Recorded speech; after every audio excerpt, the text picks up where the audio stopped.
Welcome to Warriors Watch. I am Danny Leroux, your host, and so happy to do an episode. I was originally planning on recording on that crazy New Orleans game on Monday night, but when Steph Curry sprained his ankle, and it looked, bad at the time, I decided I wanted to wait until we got a more clear idea of diagnosis and timetable before I really record anything, put my thoughts down. And now we have more information. We don't have everything, but we have more information. Warriors PR tweeted out a little bit ago, and I'm just going to read it verbatim because I think that's a good way to do it. Injury update: Stephen Curry underwent an MRI today in Charlotte, the results of which confirmed that he suffered a sprained right ankle in last night's game at New Orleans. The MRI indicated that the ankle is stable and structurally intact. He will be reevaluated in 2 weeks. So the big angle on that should be the good news that it is, while it's not a great ankle sprain, this is not something that is, going to affect, at least at this point, affect anything like the playoff run or anything like that. I mean, if you're reevaluated in 2 weeks,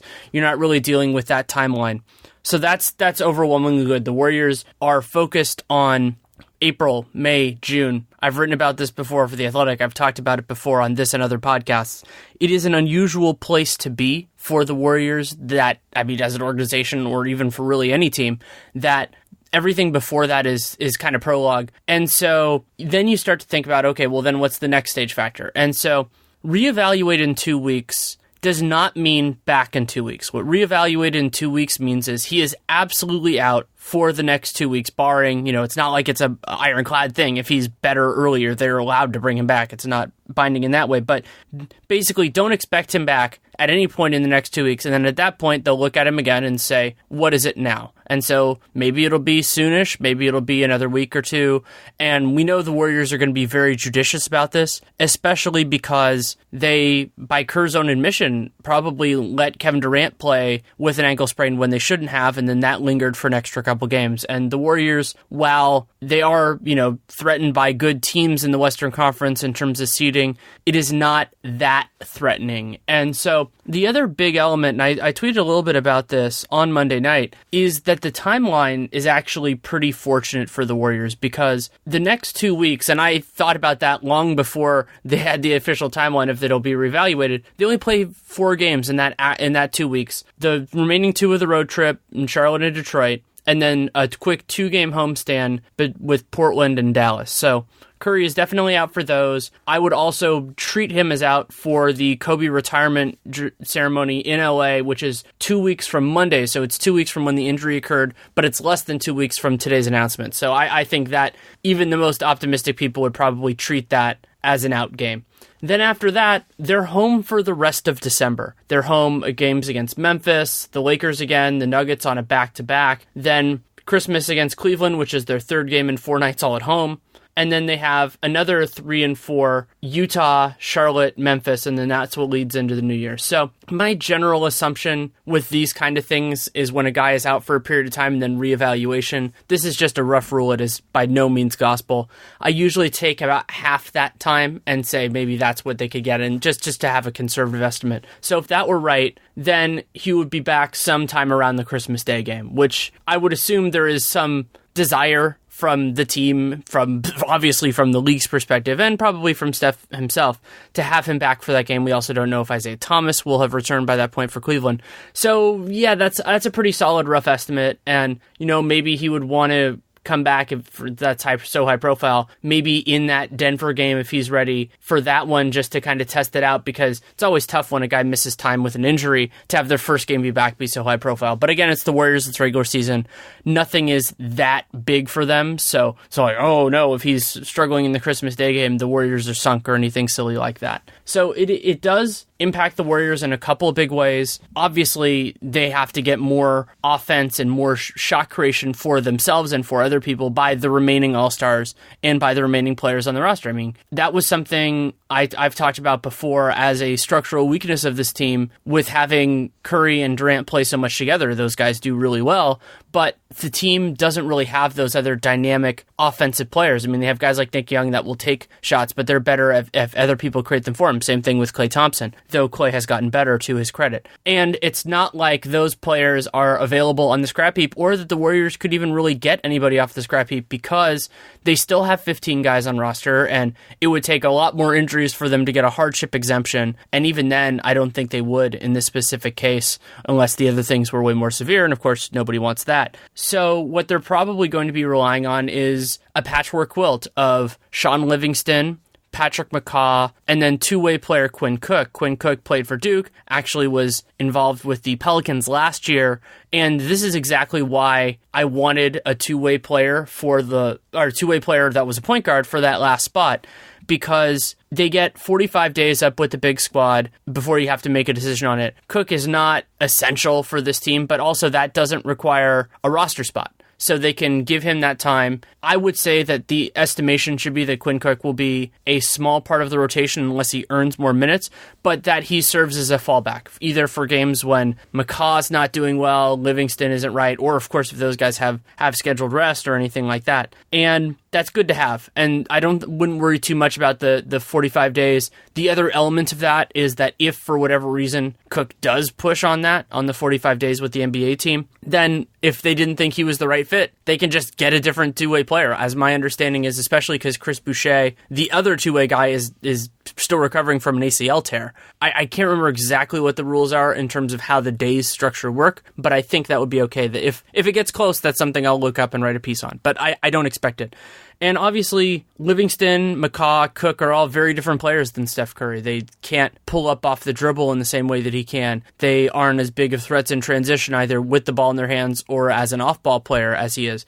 But the Warriors can still be good. I mean, they already have won one full game without Curry, and I think they won't be favored in either of the two remaining road games in Charlotte and Detroit, and I wouldn't expect them to be favored against Portland either. Portland is doing well. They actually have a wonderful defense this year. Their offense has been struggling a little bit. And then Dallas, they can certainly win that game against Dallas. Dallas still isn't any great shakes, and we'll see beyond that. But the Warriors are going to be, these are going to be competitive games, and what I want to see, there are a couple different elements that I think are going to be very worthwhile to understand and to learn during this time. So one is, are we going to see something like what happened when Curry sprained his MCL during the 2016 playoffs, where the other players treated it as an all-hands-on-deck and really embraced the challenge? These games have much less urgency than those did, but Klay Thompson was fabulous in those games. Draymond Green was fabulous in those games. Livingston had some really nice performances too.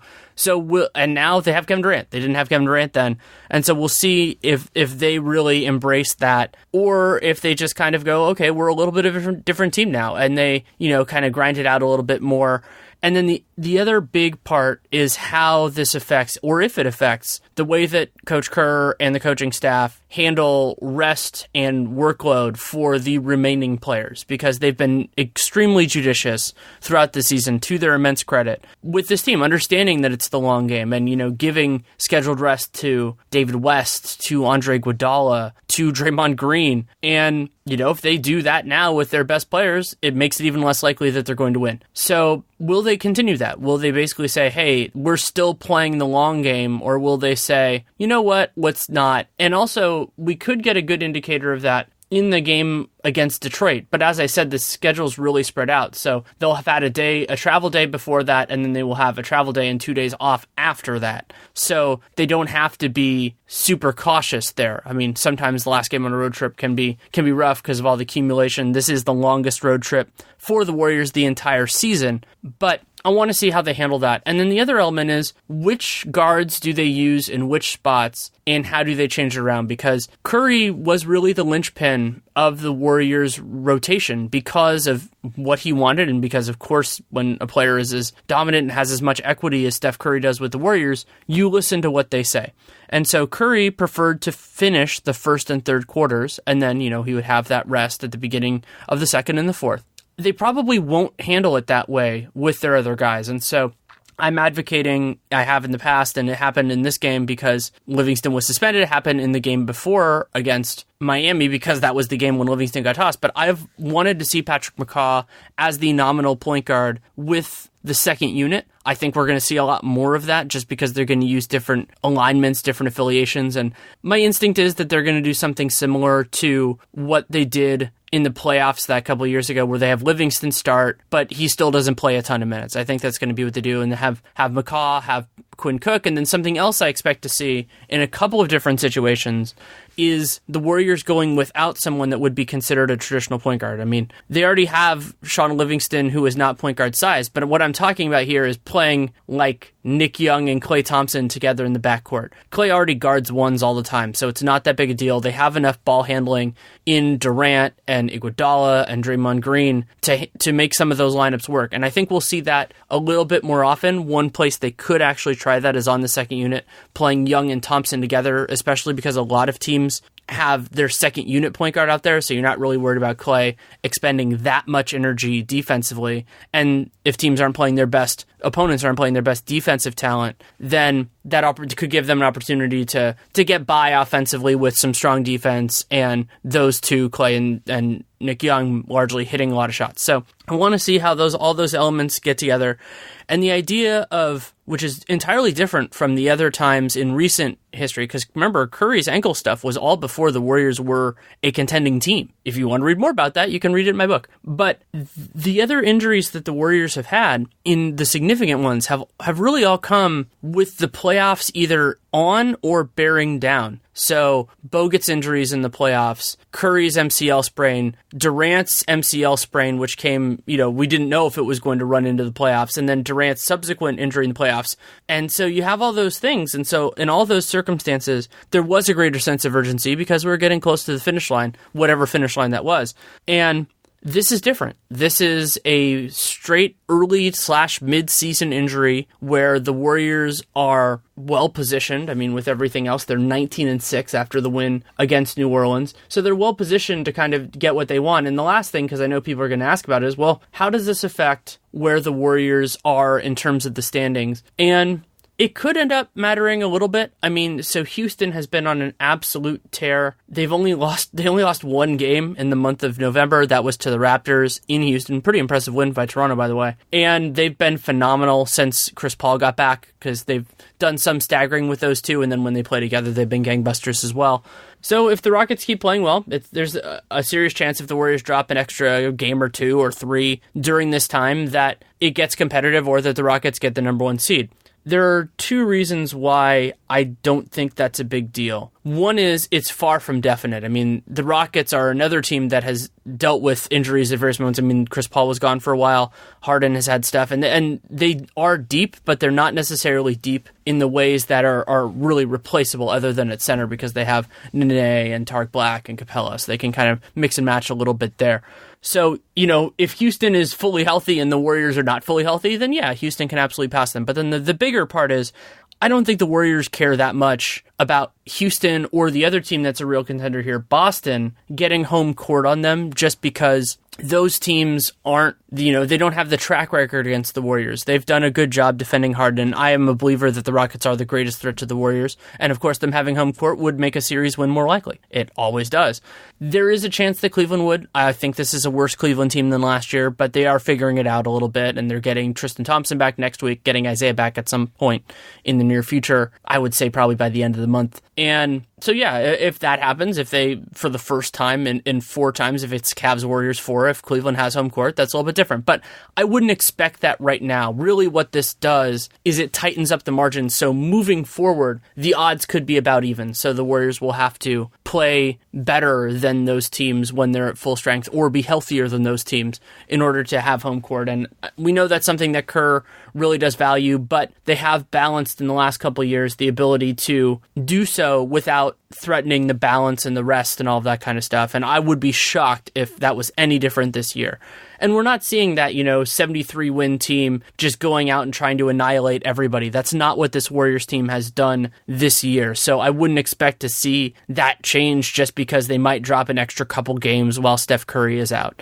And remember, this is not the Warriors team that just crushes everyone they should crush and just kind of works with that. They might have lost 1 or 2 of these games anyway. They have lost surprising games in the past, including that one against the Kings when Steph Curry and Kevin Durant both didn't play, and they lost that game to the Pistons, which some people would say they arguably should have won. So, you kind of work with it as it comes. But I would say overall, the main takeaway from this should be, without having seen any games, that It's good it wasn't worse. The Warriors are focused entirely on the playoffs, and unless there is some sort of recurrence or re-injury, doing that. And it should be encouraging because, to me, as somebody who has covered Steph Curry's career and who spent a long time, like all the other writers and presumably all the other fans about this, agonizing over Curry's ankles early in his career, is that what looked as bad as this one looked, if it's just a 2-week injury, or 2 weeks and then reevaluation, so let's say 3, then okay, if that's all it is, it's not anything catastrophic, it's structurally sound, then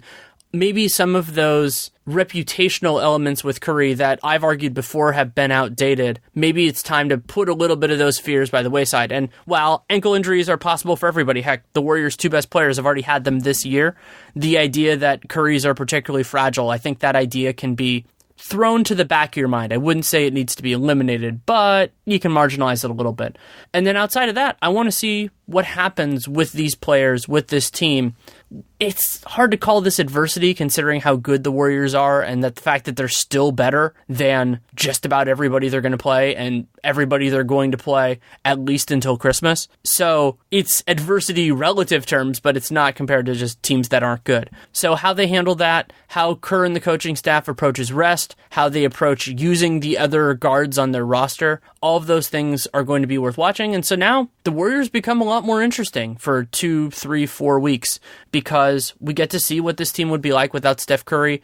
In Tim Bontemps' media member MVP straw poll, I actually had Curry 5th. He did not make the top 3. Nate Duncan and I did that on Dunked On, but I did have him 5th. I thought he's been a very important part of what has made the Warriors season go so well so far, and they will miss him. They don't really have a clear replacement for him. And it isn't like the Wings where you can kind of mix and match a little bit because they just have a lot of other good players. The guards are still kind of the spot where they don't have a lot of depth. And I understand why they have as many centers as they do just because they wanted to see who stuck. But that is something to kind of also keep in the back of the mind in terms of, especially as Livingston ages, whether this time informs Bob Myers on maybe spending one of their other assets next year, whether that's a draft pick or part of the mid-level exception or something like that, on a little bit better of a traditional point guard, just somebody who they can have as a break glass in case of emergency, who can maybe create a little bit more in terms of separation and passing to other people. I think that might be a good play. A lot of it depends on availability, but you want to do better than Jose Calderon or something like that. You want to get somebody who can actually play.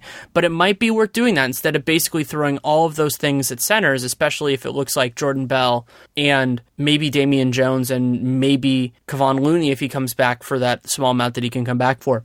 Maybe all of that allows them to go a little bit more ambitious at that spot, and I think that would be a very good thing for the Warriors. So we'll have to see all that moving forward. If anything significant happens that I feel like we need to podcast about in the next 2 games, I will, of course, do another Warriors Watch. The beauty of this podcast is that there is no obligation either way for me on this. If there's a lot of good stuff, I can do as many podcasts as I want.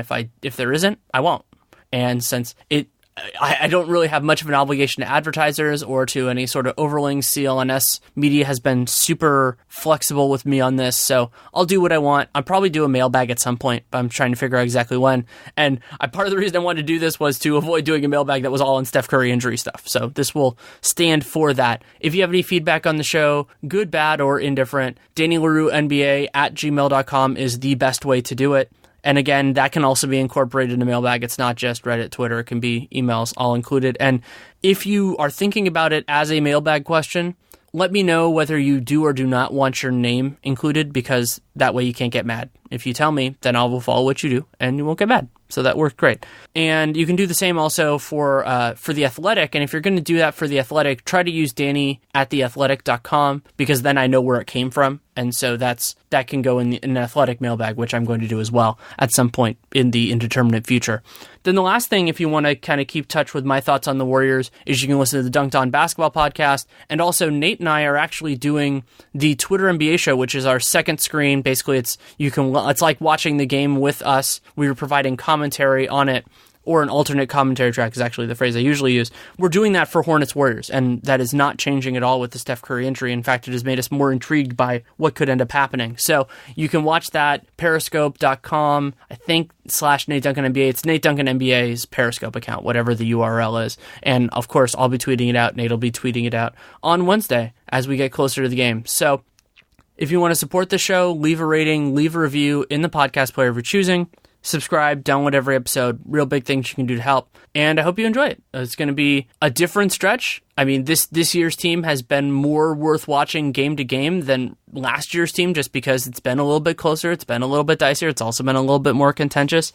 So we'll see where this goes. But I'm excited to do it, excited to cover it, excited to continue writing about it for The Athletic and talking about it in this space and many, many others. So thank you so much for listening. Take care and make it a great day.